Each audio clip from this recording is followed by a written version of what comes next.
Today we are going to be painting black, specifically shiny black.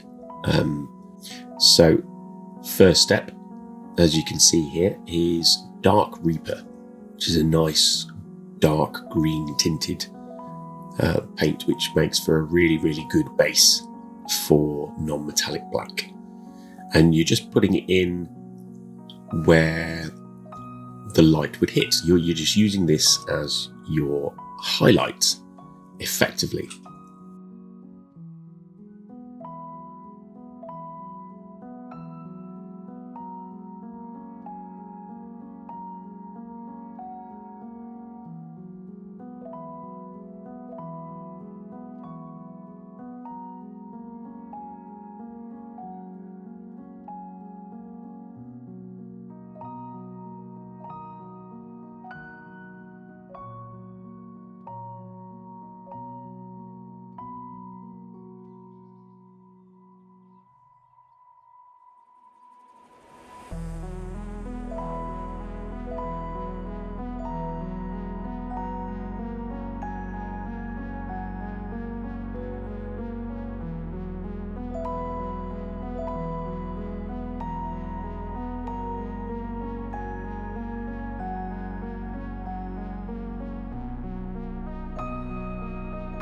Next, you want to highlight the Dark Reaper with Fenrisine Grey. The steps you're using are Dark Reaper, Fenrisine Grey, Blue Horror, and White. I will say there are a couple of occasions in this where I catch, where I go back and blend things back in with either Dark Reaper or Fenrisine Grey. It is a case of just going backwards and forwards for a little bit until you get a nice smooth finish. But I'll try and catch all of the steps on the video for you. The application of Fenrisine Grey here was perhaps a little bit too heavy, but we do rectify it as we go through the video. I thought it'd be nice to keep the sort of mistakes in so people can see what can happen. I thinned the paint perhaps a little bit too much, and consequently it just went a little bit squiffy, but you'll see as we get towards the end of the video it blends in rather nicely. So just hit the edges and highlight bits that were previously highlighted. Don't worry about where you're going to place these things. The Dark Reaper will do the job for you. It'll show you where you need to highlight. All you're doing is highlighting the previous colour. Don't think about highlighting the entire leg. If you break it down into the steps, then you'll be okay. What I'm doing here now, by the looks of it, is going back over with a bit of Dark Reaper just to blend these in. And you'll see this on a couple of times. I do use contrast black as well, I believe, slightly later on in the video, but I'll point that out when we get to it.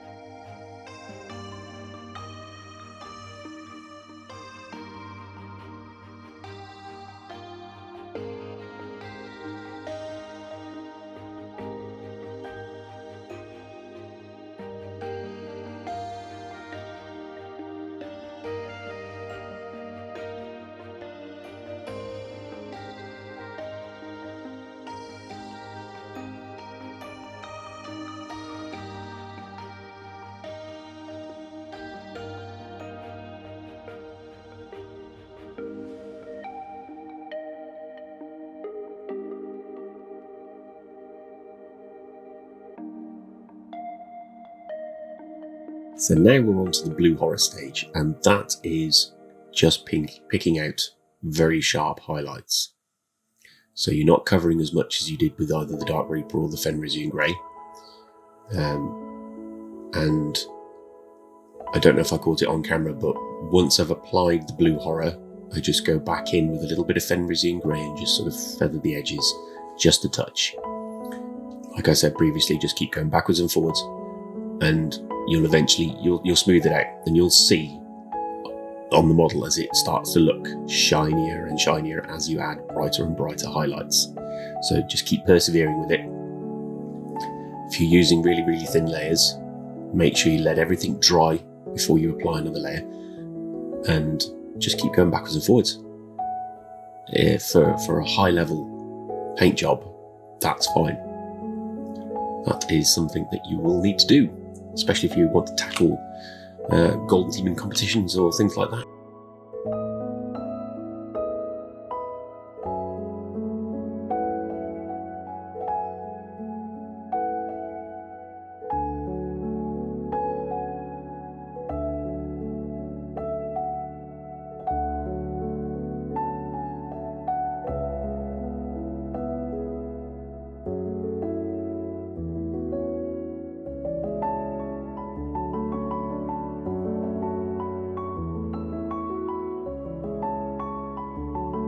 Now, what I'm doing here is I'm accentuating the shadows with contrast black, which is contrast black Templar. Now, if you used airbrush coat of Abaddon black, you shouldn't have to do this. If you primed with the Games Workshop black spray, then you might have to do this because it's very slightly grey. This was a previously painted model which I airbrushed over with Reaper Miniatures Pure Black, which, as it turns out, isn't pure black. It is very, very dark grey. So I had to go back in with some actual black, contrast black Templar, and just go through the panel lines and just blend it in to the shadow sections. Just to give it a bit more depth.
Now what we're looking at doing is adding in the white.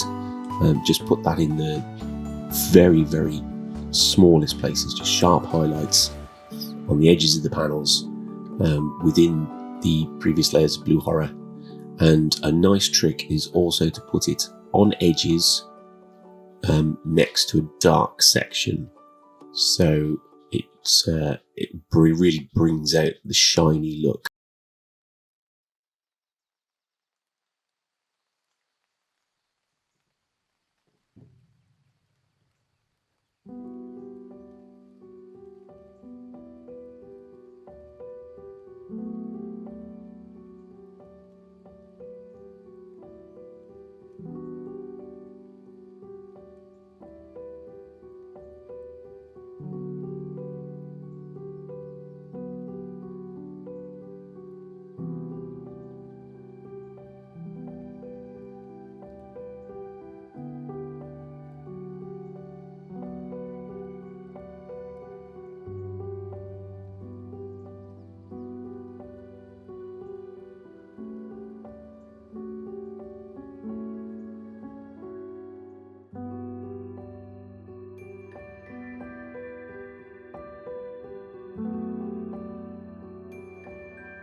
And that is the finished piece.